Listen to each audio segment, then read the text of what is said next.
Good day mga boss, meron tayong tingnan na Yamaha NMAX version 2 dito sa shop.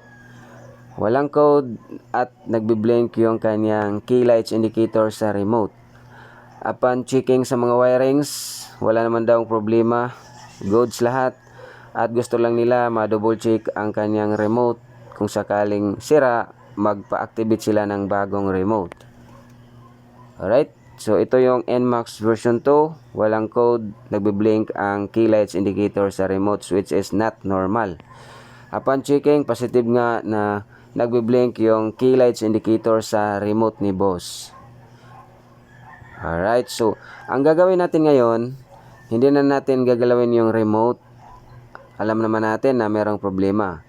Ang gagawin natin is mag-retrieve at mag-activate ng bagong remote na dala natin para masalpak or matest natin sa motor ni boss para solve yung problem. Set up na natin ang tools, retrieve the code at mag-activate ng bagong remote. Kung sakaling wala na kayong code, wala na kayong remote, pwede kayong tumawag or mag-text sa number na nandun sa screen para mag-guide ko kayo kung saan nyo pwedeng ipadala inyong mga receiver kung sakaling hindi kayo taga Cebu. Pwede nyong ipadala sa GNT Express, LBC, kahit saan na pwedeng makarating dito sa amin.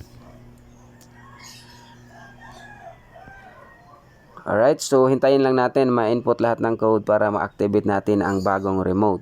At masalpak na natin sa motor at matest na natin kung pwede na bang paandarin ang motor ni boss. Alright?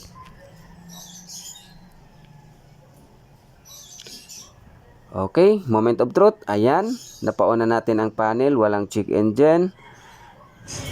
Okay, so ayan, napaandar na natin ang motor ni boss. So, good to go na to.